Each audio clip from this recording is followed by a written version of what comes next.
ज्योतिषशास्त्र म्हणजे नक्की काय? जे ग्रह, नक्षत्र, तारे आहेत, हे आकाशामध्ये फिरतात. परंतु ह्यांचा आपल्या मानवी जीवनावर, आपल्या पृथ्वीवर, सजीवांवर जो काही परिणाम होतो, त्या परिणामाचा अभ्यास करणारं शास्त्र म्हणजे ज्योतिषशास्त्र. पृथ्वी स्वतःभोवती फिरते, सूर्याभोवती फिरते.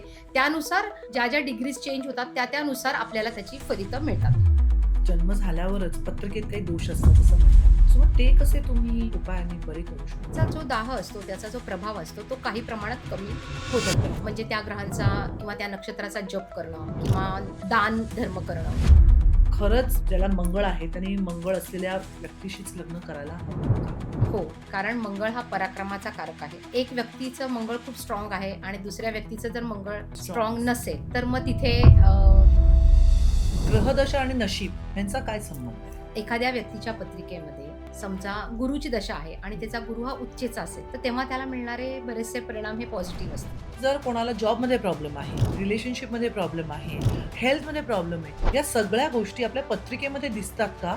ते कसं पाहतेस आणि काय सिंपल रेमेडीज आपल्या प्रेक्षकांना तू सांगू शकशील? जेव्हा वरती ग्रहांची स्थिती चेंज होते, आपल्यावर त्याचा परिणाम कसा होतो? हाऊ वी आर कनेक्टेड, आपलं कसं कनेक्शन आहे?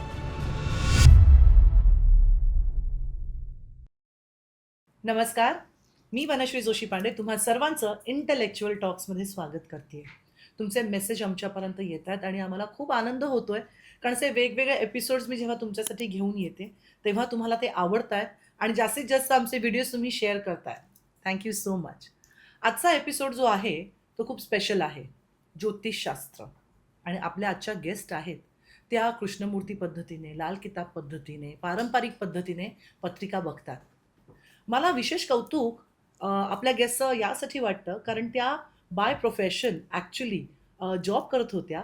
त्यांनी एम.कॉम केलेलं आहे. पण ज्योतिषशास्त्राकडे त्यांची रुची होती. त्यामुळे 2015 आणि 16 पासून त्या ज्योतिषशास्त्र आणि न्यूमरोलॉजी आणि एंजल थेरपी या सगळ्या विषयांमध्ये त्यांनी आता करिअर करायला सुरुवात केलेली आहे. ज्योतिषशास्त्र म्हणजे काय? ग्रह तारे म्हणजे काय? त्या ग्रह ताऱ्यांचा आपल्यावरती कसा काय परिणाम पडतो? या सगळ्यांबद्दल सोप्या भाषेमध्ये उत्तरं देण्यासाठी आज आपल्याकडे आलेले आहेत सोनाली जपे. त्यांचं स्वागत करूया. नमस्कार सोनाली. नमस्कार. वेलकम. कसं वाटतंय? खूप छान. कशी आहेस? मस्त. सो फायनली आपण भेटतोय. हो, खरंच आहे. सो तुझी जर्नी आपण जेव्हा बोलायला लागलो, तेव्हा तुझी जर्नी जी होती ती मला इंटरेस्टिंग ह्यासाठी वाटली, की तू एम.कॉम केलंयस. बरोबर. तू जॉब पण केलाय. येस. कारण कसं असतं, की एक लॉजिक माइंड आणि स्पिरिच्युअल माइंड हो. ह्याचं हँड इन हँड नाही जात. म्हणजे जे लोकं सायंटिफिक गोष्टींकडे असतात किंवा तू आय थिंक तू एम.कॉम केलंयस, एम.कॉम राइट? आहे. हो, हो. पण मग ज्योतिषशास्त्राकडे कशी काय वळलीस तू? ती रुची कधी निर्माण झाली? अच्छा. मला ज्योतिषशास्त्राची आवड पहिल्यापासूनच होती. हं. परंतु कसं आहे, की आधी सुरुवातीला मी नोकरी करत होते आणि नोकरी करता जेव्हा मी ज्योतिषशास्त्र शिकत होते, त्यावेळेस माझ्या पत्रिकेतली ग्रहस्थिती बघून मला असं जाणवलं, की नाही आपल्याला या या क्षेत्रामध्ये आपण फार चांगलं करिअर करू शकतो. आणि मग एक 10, 15, 12 वर्ष नोकरी केल्यानंतर मग मी ज्योतिषशास्त्राकडे वळाले. आणि व्हेरी मग गुड. मी ज्योतिषशास्त्र, वास्तुशास्त्र, सर्वतोभद्र, लाल किताब हे वेगवेगळे जे ज्योतिषशास्त्राशी रिलेटेड विषय आहेत, न्यूमरॉलॉजी हे सगळं शिकले. मग या सगळ्या तू गोष्टी कधी शिकलीस? म्हणजे या सगळ्या कला तू कधी शिकलीस? मी 2005-06 मध्ये बेसिक ज्योतिषशास्त्र शिकले. त्यानंतर मग मी माझी नोकरी कंटिन्यू करत होते. साधारणतः 2015-16 पासून मी पुन्हा ज्योतिषशास्त्राकडे वळाले आणि मग त्यानंतर हे सगळे विषय शिकत गेले आणि आता मी पूर्णपणे एक ॲस्ट्रोलॉजर म्हणून काम काम करते. करतेस. साधारण जवळ-जवळ मी 200 ते 250 केसेस स्टडी केलेले आहेत आणि माझे खूप छान रिझल्ट्स आहेत. ओके. Very good. मला आता सांग ज्योतिषशास्त्र म्हणजे काय? म्हणजे कारण त्याला एवढे मिथ्स आणि इतक्या त्याला घेऊन ना गोष्टी आहेत, की असं काही नसतं. वरती हां. ग्रह फिरले तर इथे कसा काय परिणाम होईल? ओके. आणि मग ह्याच्यावर विश्वास ठेवायचा, नाही ठेवायचा, मेहनत करा, काम करा. बरोबर आहे. ज्योतिषशास्त्र म्हणजे नक्की काय? ज्योतिषशास्त्र म्हणजे जे ग्रह, नक्षत्र, तारे आहेत, हं. हे आकाशामध्ये फिरतात. हं. परंतु ह्यांचा आपल्या मानवी जीवनावर, आपल्या पृथ्वीवर, सजीवांवर जो काही परिणाम होतो, त्यांच्या गुरुत्वाकर्षण शक्तीचा, त्या परिणामाचा अभ्यास करणारं शास्त्र म्हणजे ज्योतिषशास्त्र आहे. आता सगळेजण म्हणतात अगदी बरोबर आहे, की काही नसतं ज्योतिषशास्त्र वगैरे, आपण अभ्यास करा, मेहनत करा. अगदी बरोबर आहे. परंतु प्रत्येक दिवस हा सारखा असतो का? आज वनश्री आपण दोघी इथे बसलो आहोत. आज या विषयावर बोलतोय. उद्या पुन्हा आपण इथेच बसलो तर याच विषयावर बोलणार नाही. कारण जे काही चेंजेस होत आहेत सतत, पृथ्वी स्वतःभोवती फिरते, सूर्याभोवती फिरते, त्यानुसार ज्या ज्या डिग्रीज चेंज होतात, त्यानुसार आपल्याला त्याची फलितं मिळतात. बरं. आणि सगळ्यात मेन म्हणजे मी स्वतःच एक तुझ्यासमोर उदाहरण आहे, की माझं एम-कॉम झालेलं आहे. अकाउंट्स क्षेत्रातली आहे मी. अगदी मी फायनलायझेशनपर्यंत वगैरे केस स्टडीज केलेल्या आहेत, सगळं आहे. परंतु एका ठराविक पिरियडनंतर मी ज्योतिषशास्त्राकडे वळाले. कारण माझ्या भाग्यामध्ये, माझ्या नशिबात तसंच होतं. असेच खूप तुला उदाहरणं मिळतील, की एखाद्या व्यक्तीने सायन्स केलंय, परंतु ती व्यक्ती ते सोडते आणि कुठल्यातरी वेगळ्या क्षेत्राकडे जाते. एखाद्या मुलीला आई-वडील डॉक्टर करतात, इंजिनिअर करतात. ती शिकते. लग्न झाल्यानंतर ती ते कंटिन्यू नाही करू शकत. मग ती एक खूप चांगली टीचर बनते. घरात ती ट्युशन्स घेते किंवा हे हे सगळं जे पण मग आहे हे हे सगळं प्लॅनेटरी ग्रहांमुळेच पोझिशन आहे. होतं? अ, ग्रहांमुळेच होतं हे हो, चेंजेस जे आता ऑब्व्हियसली. जसं माझ्या बाबतीत म्हणशील तर मी ॲक्टिंग मॉडेलिंग करत होते. येस. मग मी पण माझं साड्यांचं सुरू केलं बिकॉज ऑफ माय हेल्थ. बरोबर आहे. मग ते सुरू असताना मी हीलर बनले. तर हे काय माझ्या पत्रिकेप्रमाणे ऑब्व्हियसली ग्रहां पत्रिकेमध्ये तुमचे जे काही ग्रह आहेत, काही ग्रह हे खूप स्ट्राँग असतात. मग ते तुम्हाला तसे पॉझिटिव्ह तुम्हाला रिझल्ट. रिझल्ट्स देतात. समजा एखाद्या व्यक्तीने इंजिनिअरिंगला गेली, इंजिनिअरिंग करत परंतु त्याच्याशी लागणारा ग्रह जो आहे, तो हं, जर तिथे पॉझिटिव्ह नसेल, तर ती व्यक्तीला तिथे सक्सेस होताना प्रॉब्लेम्स येतील. त्याला स्ट्रगल जास्त करावं लागेल. आपल्याला बरोबर. ज्योतिषशास्त्र म्हणजे तुम्ही अंधश्रद्धा म्हणून तुम्ही त्याच्याकडे पाहू नका. हं. परंतु तुम्ही एक तुम्हाला जीवन जगण्यासाठी कुठेतरी एक चांगला मार्ग गाईडन्स. मिळेल किंवा हां, गाईडन्स म्हणून जर तुम्ही त्याच्याकडे पाहिलं, तर तुम्हाला बरेच चांगले पॉझिटिव्ह रिझल्ट्स मिळतील. म्हणजे थोडक्यात मला आता तुला इथे यायचं होतं स्टुडिओ, तर तू Google मॅपवर बघतेस येस. किती वेळ लागणार आहे आणि मग त्या हिशोबाने तू ठरवतेस की रिक्षाने जायचं, ट्रेनने जायचं, बसने जायचं की अगदी ओला, बरोबर. बरोबर? अगदी तू बरोबर. गाईडन्स घेतो. म्हणजे थोडक्यात ज्योतिषशास्त्र म्हणजे तुम्ही गाईडन्स घेता. गाईडन्स घेतो. अंधश्रद्धा तुम्ही ठेवू नका. हां, पण मला एक प्रश्न विचारायचा आहे, की जेव्हा वरती ग्रहांची स्थिती चेंज होते, बरोबर आहे.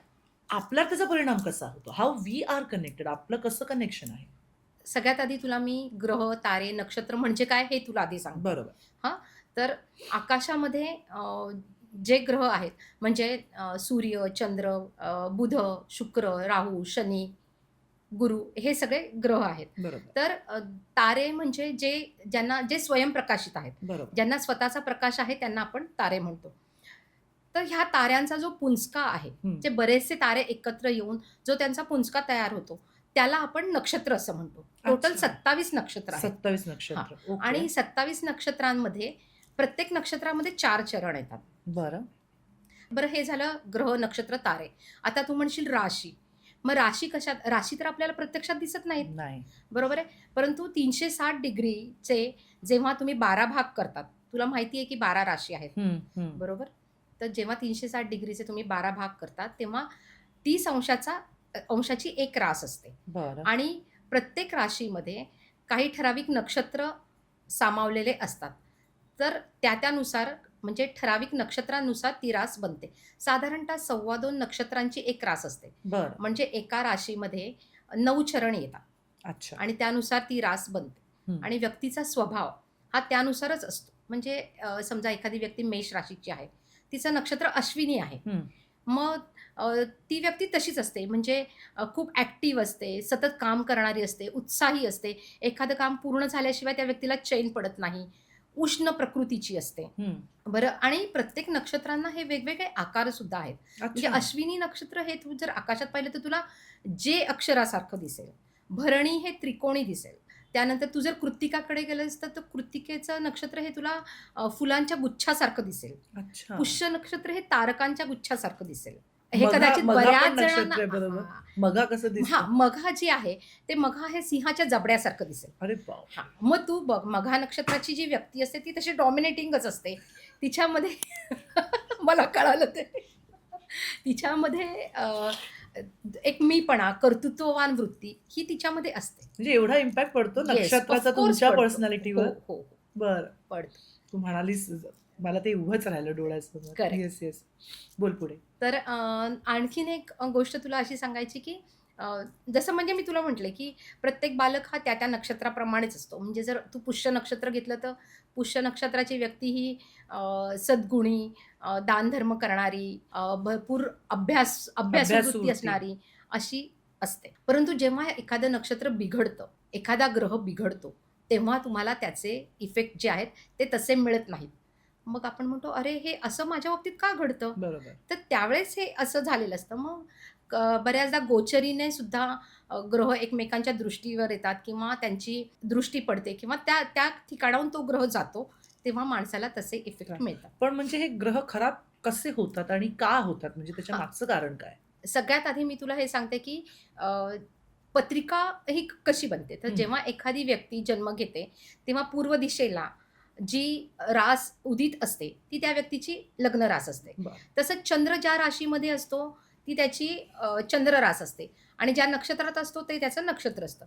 जेव्हा ती व्यक्ती जन्मते, तेव्हा प्लॅनेटरी पोझिशन ही कधी त्या चंद्रासोबत राहू असतो, कधी केतू असतो, कधी शनी-चंद्र युती असते. मग असे जेव्हा काही पापग्रह असतात हं. त्यांच्यासोबत किंवा काही पापग्रहांच्या दृष्ट्या असतात, तेव्हा ते ग्रह हे आपण म्हणतो, की हां, जन्मताच काही प्रॉब्लेम्स आहेत हं. किंवा नक्षत्र खराब आहे बरं. आणि मग त्यावरती आपण काही रेमेडीज देतो, काही रेमेडीज. उपाय देतो, की त्याने शनी-चंद्र युती असेल, तर ती व्यक्ती बऱ्याचदा मानसिक ताणाखाली असते, मानसिक दबावाखाली असते, बऱ्याचदा अपसेट होते.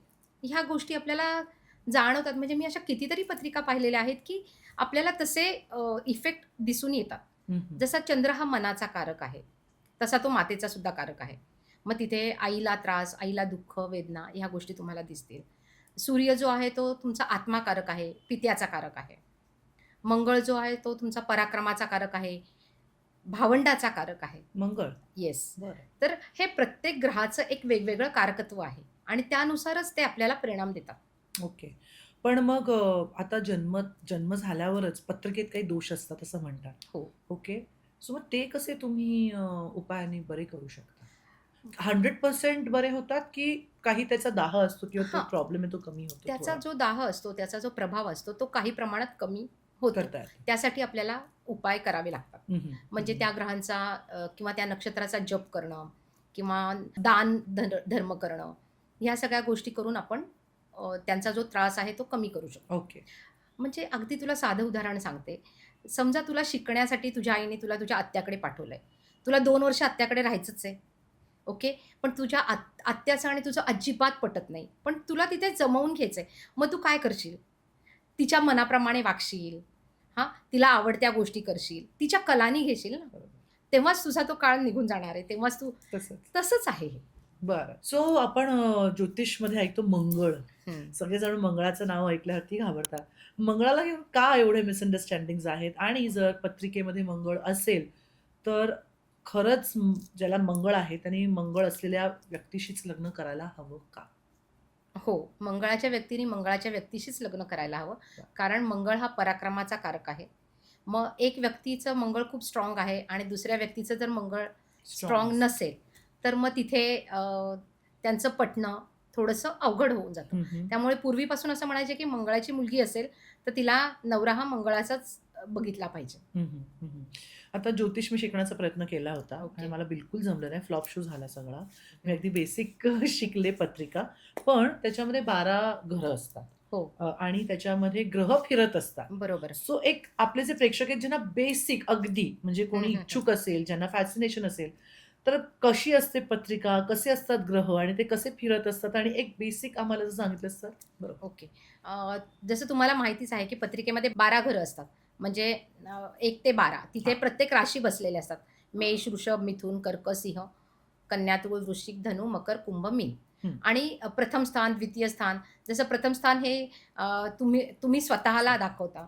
द्वितीय स्थान हे तुमच्या वाणीचा कारक आहे, तुमच्या कुटुंबाचं कारक आहे. तृतीय स्थान पराक्रम आणि भावंडांचं कारक आहे. चतुर्थ स्थान जे आहे ते तुमचं आई. घर, गृहस्थी, हं, आई हं. यांचा कारक आहे.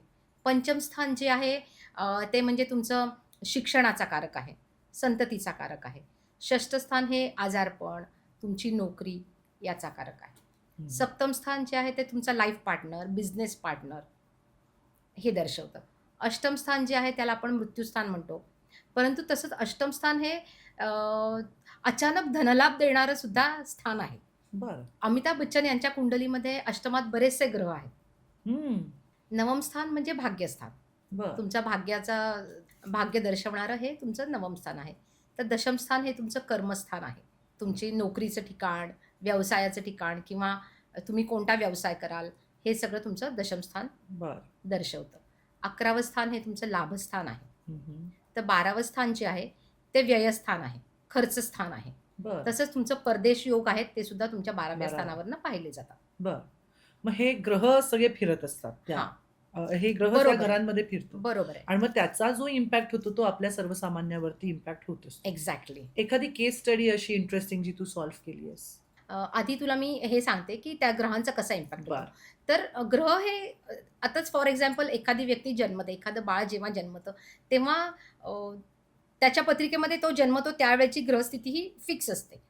परंतु ग्रह फिरतात म्हणजे आपण असं म्हणतो, की गोचरीने तो ग्रह त्या स्थानात आला. हं, हं. जसं आत्ता एक 4-5 दिवसापूर्वीच अ, गुरु ग्रह आहे, हा मिथुनेमधून कर्केला आला. हं, हं. बरोबर आहे? तर आता सध्या बघितलंस तर शनी महाराज हे मीन राशीमध्ये आहेत. त्यानुसार जसे ते ग्रह फिरतात, हं. त्याप्रमाणे आपल्याला त्याचे इफेक्ट मिळतात. ओके. आता तू जसं घरं आपल्याला समजून सांगितलीत प्रेक्षकांना, तसे ग्रहांचे काय वैशिष्ट्य तू सांगू शकतेस का? हो, सांगू शकते. हं. जसं सूर्य आहे, तो तुमचा आत्मा, तुमचं शरीर, स्वतःचा कारक आहे. अ, जर तो एखाद्या नीच राशीत असेल, तर मग तुम्हाला त्याचे तसे इफेक्ट मिळणार नाहीत. म्हणजे सूर्याची नीच रास तूळ आहे, तर उच्च रास मेष आहे आणि त्याची स्वतःची रास सिंह आहे. हं. तर जर एखाद्या व्यक्तीचा सूर्य हा तूळ राशीत असेल, तर मग त्याला आरोग्याचे प्रॉब्लेम्स, हेल्थ काही प्रमाणात फेस करावे लागतात. बरं. तसंच चंद्राचा आहे. चंद्र हा वृषभेला उच्चेचा होतो, तो वृश्चिकेला नीचेचा होतो. मग तिथे तुम्हाला त्यानुसार परिणाम दिसतात. ओके. आणि बाकीचे ग्रह? तसंच कन्या रास म्हणजे मिथुन. मिथुन. मिथुन राशीमध्ये बुध हा ग्रह येतो. तो कन्येला उच्चेचा होतो, तो मीनेला नीचेचा होतो. हं. जसं चंद्राचं मी तुला सांगितलं कर्केला. बरोबर. हां. सूर्याचंही सांगितलं. मग गुरु जो ग्रह आहे त्याचं पण तो कर्केला उच्चेचा होतो, तो मकरेला नीचेचा होतो. मग त्यानुसार आपल्याला तसे परिणाम मिळतात. ओके. सो सोनाली मला तुला विचारायचं एखादी इंटरेस्टिंग केस स्टडी जी खूप किचकट होती हां. आणि ती तुझ्याकडे आली आणि तू काही उपाय दिलेस आणि ती सॉर्ट आउट झाली. मी तशा बऱ्याच पत्रिका सॉल्व्ह केल्या आहेत. तर त्यामध्ये काही जणांची लग्न जुळत नव्हती, त्यांची लग्न जुळली. नोकरीच्या विषयी प्रश्न होते ते सॉल्व्ह झाले. काहींना परदेशाचे योग नव्हते. परदेशामध्ये नोकरी शोधत होते. तिथे त्यांचा नोकरी मिळाली त्यांना वगैरे. पण एक केस अशी होती, की माझ्याकडे एक क्लायंट आली होती. तर तिने जेवण केलं म्हणजे तिने समजा 2 पोळ्या खाल्ल्या, तर त्यानंतर तिने थोडं जरी खाण्याचा प्रयत्न केला, तरी तिला व्हॉमिटिंग व्हायचं. म्हणजे तिला अन्न पचायचंच नाही. तिच्या पचनसंस्थेचा प्रॉब्लेम होता. तर त्यामुळे तिची तब्येत खूप वीक होती आणि मग तिच्यात तेवढा ॲक्टिव्हनेस नसायचा. तर ही माझ्या एका मैत्रिणी थ्रू माझ्याकडे केस आली. मग जेव्हा मी त्या केसचा स्टडी केला, तेव्हा तिला काही रेमेडीज दिल्या, काही ग्रहांचे जप दिले, नामस्मरण दिलं. तसंच तिला फूड इनटेक की डायजेशन ज्या गोष्टीमुळे होतं, त्या गोष्टी इनटेक करण्यासाठी तिला सांगितल्या. तर तिला त्याचे 5-6 महिन्यात खूप चांगले रिझल्ट्स मिळाले आणि आता एप्रिलमध्येच मला फोन आला होता, की तिचं लग्नही जमलं आणि वाह! लग्नही झालं. म्हणजे मला खूप छान वाटलं, की हे ज्योतिषशास्त्र आणि मेडिकल हे दोन्ही एकमेकांशी कनेक्टेड आहेत. बरं. सो तू आता जसं म्हणाली, की तिचं लग्नही झालं. पण मग त्याला काय उपाय दिला होता आणि त्याचं सायंटिफिक रिझनिंग आहे का? हां, मग तिच्या पचनसंस्थेचा हा प्रॉब्लेम होता. तर एक सांगते अननस जे आहे पायनॅपल, तर ते तुमची पचनसंस्था सुधारतं हं, किंवा हं. अननस खाल्ल्याने तो तंतुमय असतं आणि अननस खाल्ल्यानंतर तुम्हाला डायजेशन प्रक्रिया जी आहे, ती बऱ्यापैकी चांगली होते. तर तिला मी तो सल्ला दिला, की तू आठवड्यातनं 2-3 वेळा किंवा जमलं तर दिवसातनं अ, एकदा किंवा दोनदा 1-2 काप अननसाचे खायला सुरुवात कर. त्याने तुझी पचनक्रिया सुधारेल. हं, हं. हं, हं. तर कसं आहे, की तो ग्रह त्याच्या पचनसंस्थेशी रिलेटेड ठिकाणामध्ये, तुमच्या त्या स्थानामध्ये तिथे तो दूषित ग्रह बसला होता आणि त्याला आपण ठीक करण्यासाठी मग तुमची पचन कार्य सुधारलं पाहिजे. मग ते कशाने सुधारेल? तर त्यावेळेस आपण म्हणजे हे असे बेसिक जे काही उपाय आहेत, तेही आपण देतो, की ज्याने फरक पडतो माणसाला. ओके. ग्रहदशा आणि नशीब यांचा काय संबंध आहे?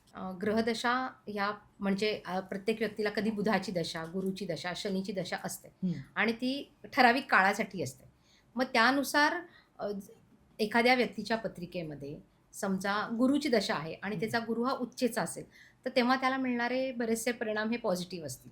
ओके. तर त्यानुसार ग्रहदशेनुसार तुम्हाला त्याचे इफेक्ट मिळतात. ओके. तसंच गोचरीने सुद्धा जसं मी तुला म्हणाले, की अ, ग्रह बदलत राहतात. त्या स्थानामध्ये येतात. त्यानुसार ते आपल्याला इम्पॅक्ट देतात. ओके. ओके.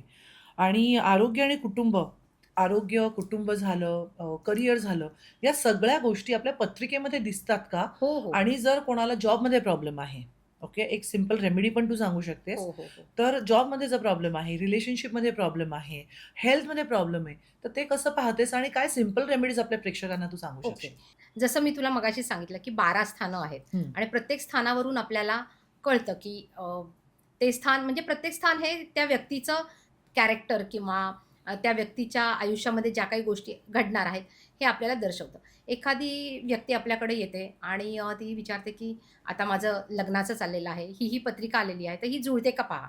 मग त्यावेळेस आपण त्या व्यक्तीची पत्रिका आणि आलेल्या मुलीची पत्रिका हे बघतो. बघतो जुळते हं. का.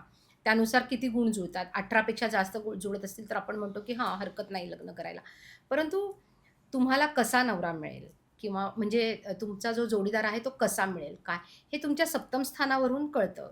तो जोडीदार दिसायला कसा असेल, त्याची वागणूक कशी असेल, ती व्यक्ती तुमच्या आयुष्यात आल्यानंतर तुमचा भाग्योदय होईल का? किंवा तुमच्या भाग्यासाठी म्हणजे एखाद्याचा सप्तमेश जो आहे तो तुमच्या भाग्यात असेल, तर आपण म्हणतोच, की लग्नानंतर तुझा भाग्योदय आहे. एखाद्याच्या लग्नी शनी असेल, तर मग त्यावेळेस उशिरा लग्न दाखवतं. तर अशा प्रकारे हे जे ग्रह आहेत, हे यांच्यावरून आपल्याला समजतं, की पुढे काय आहे किंवा आपल्याला कसे त्याचे फलित मिळणार आहे. ओके. आपल्या प्रेक्षकांसाठी काही टिप्स, नोकरी ज्यांना हवी असेल किंवा लग्नामध्ये भांडणं होतायत, ते सॉल्व्ह कसे करायचे? मी एक-एक विचारते, तू एक-एक सिंपल रेमेडी जी लोकं आपले प्रेक्षक बरं. करू शकतात. ज्यांना कोणाला नोकरी मिळत नसेल, ओके. त्यांनी काय उपाय हां, करावा? जो जेनेरिक असेल. ओके. नोकरी म्हणजे तुमचं षष्ठ स्थान येतं. मग षष्ठ स्थानाशी रिलेटेड तुम्हाला काही उपाय करावे लागतील. तसंच तुम्ही गुरु हा ग्रह आहे, की जो तुम्हाला सगळं काही देणार हं, आहे. हं. तर गुरुग्रहाचा जप करा. गुरुग्रहाचा बीजमंत्र म्हणा. याने तुम्हाला बराच फरक पडेल. बरं.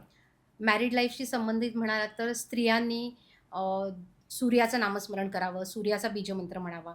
तसंच पुरुषांनी चंद्र, चंद्र म्हणजे पत्नी, चंद्र मातेचा कारक आहे, पत्नीचा कारक आहे. तर एखाद्याचं लग्न ठरत नसेल, लग्नाला काही प्रॉब्लेम येत असेल, तर त्यावेळेस तुम्ही तुमचं सप्तम स्थान तपासा. तुमचं चंद्र चंद्र कुठे आहे, कोणासोबत आहे, हे तपासा. मग त्यानुसार तुम्ही मोती वापरा, चंद्राचा बीजमंत्र म्हणा. ओके.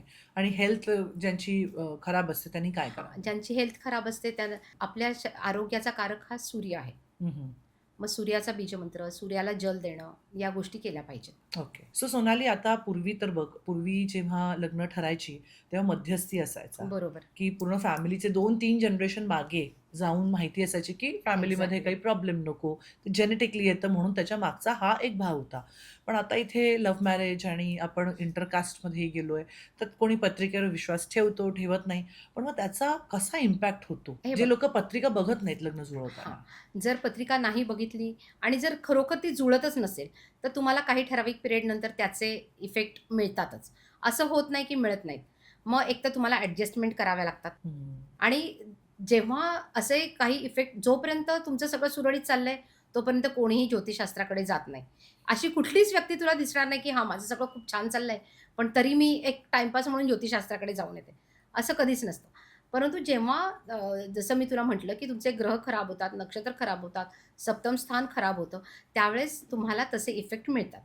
मग तुम्हाला त्यावरती काही उपाय देऊ शकतो किंवा रेमेडीज देऊ शकतो. पण शक्यतो म्हणजे ज्योतिषशास्त्र म्हणजे ते एक तुम्ही हां, अंधविश्वास म्हणून तुम्ही ज्योतिषशास्त्राकडे पाहू नका. परंतु आपल्याला पुढे काय प्रॉब्लेम्स येऊ शकतात, आपल्या जोडीदाराचा स्वभाव कसा असेल, आपलं त्याच्याशी जुळेल का? ह्या सगळ्या गोष्टी पाहण्यासाठी तुम्ही ज्योतिषशास्त्राचा आधार घ्या. म्हणजे एखादी गाईडन्स. व्यक्ती खूप इमोशनल असेल आणि तिने लव्ह मॅरेज केलंय, परंतु जो तिचा नवरा आहे तो खूपच न्यूट्रल असेल, त्याला कशातच रस नसेल, तर तिला आयुष्यभर ते सहन करावंच लागतं. हं. बरोबर आहे ना? या गोष्टी होतातच. म्हणजे गाईडन्स म्हणून पत्रिका गाईडन्स म्हणून बघणं खूप पत्रिका पाहावी. इम्पोर्टंट आहे. येस. आणि वास्तू आणि ज्योतिष किती त्याच्यामध्ये सिमिलॅरिटीज आहेत? एखाद्या व्यक्तीची जशी पत्रिका असते, त्याचप्रमाणे त्याला बऱ्याचदा वास्तू मिळते हं, हं. हं, हं.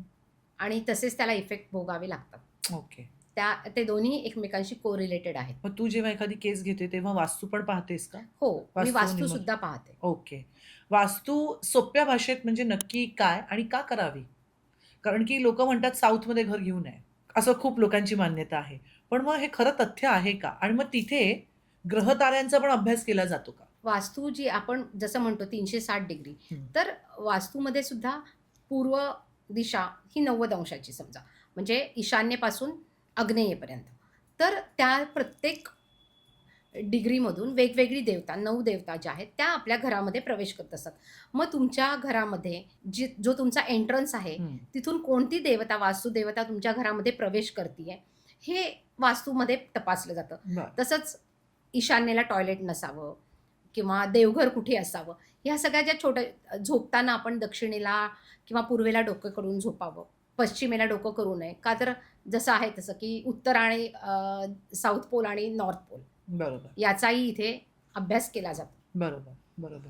आपण रील्स बघतो ना, तेव्हा हो, सगळे हो. म्हणतात नॉर्थ एंड नॉर्थ ईस्टला टॉयलेट नाही पाहिजे. त्याचा खराच इम्पॅक्ट हो. होतो का? ईशान्य दिशा ही ईश्वराची दिशा आहे. बरं. तिथे घाण कधीही नसावी. हं, हं. पण बऱ्याचदा लोकांचे तिथे टॉयलेट असतात. हो. मग जेव्हा असे टॉयलेट असतात त्याच्यावरती लोकं खूप रेमेडीज देतात. तुम्ही हे करा, ते करा. पण माझं स्वतःचं असं म्हणणं आहे, की जी ईश्वराची जागा आहे, तिथे तुम्ही अशा गोष्टी नसायलाच पाहिजेत. मग एकतर तुम्ही ते पूर्णपणे बंद करा बरं, किंवा त्याचा वापर करू नका. ही या ओके. सगळ्यावरची बेस्ट रेमेडी आहे असं मला वाटतं. बरं. म्हणजे तुम्ही तिथे काही छोट्या-मोठ्या रेमेडीज देतात, परंतु त्याचा किती इम्पॅक्ट मिळणार? हं, हं. त्यामुळे मी असा सल्ला देईल, की तुम्ही ईशान्येला टॉयलेट ठेवूच नका किंवा समजा पण त्या असेल, फ्लॅट सिस्टममध्ये ज्यांचे आहेत त्यांनी काय करावं? वापरू नये, ते बंद करावेत. बरं. आणि म्हणजे ऑफ हां, द तुम्हाला ते कॅमेरा ऑप्शन म्हणून नसेलच तिथे दुसरीकडे करावं 1 लागेल. बीएचकेच असेल आणि एकच बाथरूम असेल तर काय तुम्हाला ते करता मग? चेंजेस करून घ्यावे लागतील बरं. किंवा जेव्हा तुम्ही वास्तू निवडता, हां. तेव्हा या गोष्टीचा विचार केला पाहिजे. म्हणजे थोडक्यात काय वास्तू असेल, ज्योतिष असेल, न्यूमरोलॉजी असेल हे तुम्हाला गाईडन्स देतात. गाईडन्स देतात. म्हणजे तुम्ही बरोबर. कुठेही जर जात असाल प्रवासाला, तर त्याच्या आधीची पूर्वतयारी जी असते, समजा मला काश्मीरला जायचंय, तर मग मी कोणत्या तारखेला जायचं, फ्लाईटने जाऊ, ट्रेनने जाऊ, मग त्या हिशोबाने बघतो. तर मला असं वाटतं, की ज्योतिष असेल किंवा न्यूमरोलॉजी असेल किंवा जे काही ऑकल्ट सायन्समधली मोडॅलिटी असेल, हे तुम्हाला गाईडन्स म्हणून तुम्हाला मदत होऊ शकते. पूर्ण अगदी बरोबर. अंधविश्वास ठेवू नका. अंधविश्वास कधी ठेवू नका. म्हणजे तुम्ही त्याच्या आहारी गेलात, एखाद्या व्यक्तीला सांगितलं, की हां, तुझ्या पत्रिकेमध्ये खूप सारा धनयोग आहे. मग ती बसूनच राहिली, तिने काहीच काम नाही केलं, तर ते मिळणार कसं? बरोबर. तर किंवा तुमच्या बरेचदा असं कर्मावरती सुद्धा विश्वास हा ठेवला पाहिजे. बरोबर. आणि सगळ्यात महत्त्वाचं म्हणजे अध्यात्माची जोड या सगळ्याला असणं खूप गरजेचं आहे. हं. तुम्ही ज्योतिषशास्त्र करता किंवा ज्या काही रेमेडीज आहेत, ह्या सगळ्या ज्या छोट्या-छोट्या रेमेडीज आहेत, खूप सिंपल आहेत, की दान करा किंवा देवाचं दर्शन घ्या किंवा गरिबांना अन्न वाटा. ह्या ज्या आहेत ह्या गोष्टीमुळे तुम्ही तुमचे जे कर्म आहे ते सुधारता. तुमच्या अ, खोटं बोलू नका, वाईट बोलू नका. एखाद्याचं बुधं खराब असेल तर आपण सांगतो, की बोलताना खोटं बोलू नकोस तू हं. किंवा सगळ्यांशी खरं बोल, प्रामाणिक हं, राहा. हं. ओके. सो सोनाली 12 आपल्या राशी आहेत आणि 9 बरोबर. ग्रह आहेत. तर आपले प्रेक्षक जे बघतायत त्यांना ग्रहांचे आणि राशीचे काही रेमेडीज जर तू दिल्यास, तर ते करू शकता आणि तुम्ही करून त्याचा रिझल्ट कसा येतोय ते कमेंट्समधनं आम्हाला कळवा.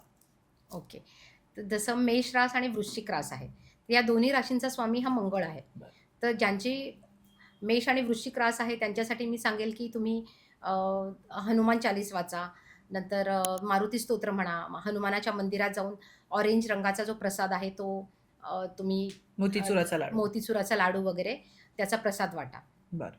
दुसरी आहे ती वृषभ आणि हां, सगळ्यात महत्त्वाचं म्हणजे जरी तू म्हणालीस, की मेष रास आणि वृश्चिक वृश्चिक. या दोन्ही जरी मंगळाच्या राशी असल्या, तरी सुद्धा मेष राशीचे जे गुणधर्म आहेत, मेष राशीची व्यक्ती ही अ, एकदम हायपर असेल किंवा खूप तापट असेल, तशी तुला वृश्चिकेची व्यक्ती दिसणार नाही. वृश्चिकेची व्यक्ती ही त्या मानानं थोडीशी शांत दिसेल. हं, हं. कारण वृश्चिक राशी जलतत्वात येते. ओके. म्हणजे जरी यांचा स्वामी मंगळ असला, तरी तिथे दोन्ही व्यक्तींच्या स्वभावामध्ये हा फरक फरक आहे. आहे.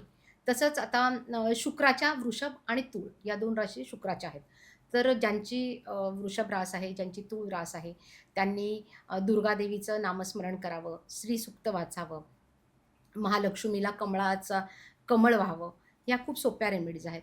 या तुम्ही करू शकता. हं. त्यानंतर बुधग्रह ज्यांचा स्वामी आहे, ती आहे मिथुन रास आणि कन्या रास. तर मिथुन आणि कन्येसाठी मी सांगेल, की तुम्ही गणपतीला दुर्वा वाहा बुधवारी. त्यानंतर गाईला अ, चारा द्या. हिरवे मूग आहेत ते पक्ष्यांना घाला. तर इथे सुद्धा तुला सांगू का, बुधाच्या अ, या ज्या कन्या रास आहे आणि मिथुन रास आहे. मिथुन राशीची व्यक्ती खूप टॉकेटिव्ह असेल, गप्पा मारत असेल, बडबडी असेल. हां, कन्या राशीची व्यक्तीसुद्धा बडबडी असेल. पण कन्या राशीची व्यक्ती ही मिश्किलसुद्धा असेल. म्हणजे ती बोलता-बोलता असे छोटेसे जोक जोक्स. करेल किंवा दुसऱ्यांना हसवून जाईल. हा गुणधर्म तुला कन्या राशी म्हणजे बुधाच्या व्यक्तींमध्ये दिसेल. तसंच शुक्राच्या ज्या आपण म्हटलं वृषभ आणि तूळ, तर दोन्ही शुक्राच्याच आहेत. दोघींनाही परफ्यूम मारणं, छान राहणं हे आवडणार. परंतु एक तुला सांगू का, की हेलन आणि स्मिता पाटील यांच्यामधला जो फरक आहे, तसा फरक शुक्राच्या 2 ॲक्ट्रेस हो. ज्या असतील त्यांच्यामध्ये असेल. बरं. ओके. ओके. हां. त्यानंतर आपण येऊ चंद्राकडे. चंद्र हा मनाचा कारक आहे आणि कर्क राशीचा स्वामी हा चंद्र आहे. तर तुम्ही ज्यांची कर्क रास आहे त्यांनी चंद्राचं दर्शन घ्या. चंद्राला दर पौर्णिमेला दुधाचा, खिरीचा नैवेद्य दाखवा. स्वतः ते प्राशन करा. नंतर माशांना तुम्ही अन्न द्या. फिश पॉन्ड जरी तुम्ही घरात ठेवला तरी चालेल चालेल. आणि माशांना तुम्ही अन्न द्या. बरं. ज्यांची सिंह रास आहे, ती सूर्याची आहे. मग सूर्याला रोज आर्द्र द्या. सूर्य हा तुमच्या आरोग्याचा कारक आहे. सूर्याला आर्द्र द्या. सूर्याची 12 नावं आहेत ती घ्या. सूर्यनमस्कार करा, ज्याने तुमचं आरोग्य चांगलं होईल. त्यानंतर येते अ, मकर रास आणि कुंभ रास. हं. या दोन्हीचा स्वामी शनी महाराज हं. आहेत. शनीची उपासना करा, शनी महात्म्य, शनीच्या मंदिरात जा. अ, गरिबांना तुम्ही तीळ, काळे उडीद यांचं दान करा. गरिबांना कपडे, नंतर एखाद्या शनिवारी काही जेवण गरिबांना द्या. त्याने सुद्धा तुमचा जो शनीची 7.5 असेल आणि ज्यांची मकर आणि कुंभ रास आहे, त्यांना सुद्धा बराचसा फरक पडेल. ओके. त्यानंतर येते हं. धनु आणि ओके. मीन रास. हं, हं. तर धनु आणि मीन राशीचा स्वामी जो आहे तो आहे गुरु. मग गुरु जे आहेत ते तुम्ही दत्तगुरूंच्या मंदिरात जा. पिवळ्या रंगाचं वस्त्र दान करा. हं, हं. पिवळा प्रसाद द्या. देवाला पिवळं फूल वाहा. विष्णू सहस्त्रनाम म्हणा. या सगळ्यांनी तुम्हाला खूप चांगले पॉझिटिव्ह रिझल्ट्स मिळतील आणि हं. ह्या अगदी साध्या सोप्या सोप्या. रेमेडीज ज्या आहेत, कोणीही करू ज्या शकतील. कोणीही करू शकेल. ओके. जिथे तुम्हाला काहीही जास्त खर्च नाही, हं, हं. काही नाही. खूप सिंपल आहे. ओके. आणि सगळ्यात महत्त्वाचं म्हणजे या रेमेडीज तर कराच, परंतु तुमची कुठली दशा चालू आहे, कुठली अंतर्दशा चालू आहे, हे देखील प्रत्येक व्यक्तीने पाहायला तपासावं. पाहिजे.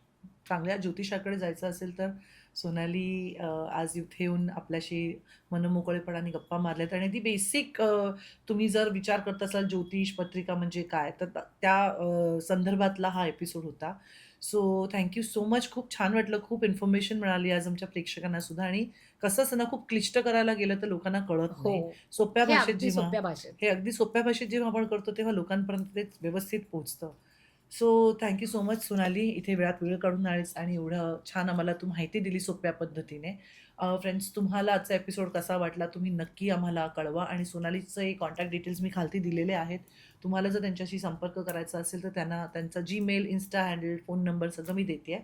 तुम्ही डेफिनेटली त्यांना कॉन्टॅक्ट करू शकता. आजचा एपिसोड तुम्हाला कसा वाटला मला नक्की कळवा. माझा चॅनल सोनचाफा प्रोडक्शन लाईक, शेअर आणि सबस्क्राईब करा आणि असंच भरभरून प्रेम द्या. Thank you so much. Shri Swami Samarth. Shri Swami Shri Samarth. Swami thank you. Samarth.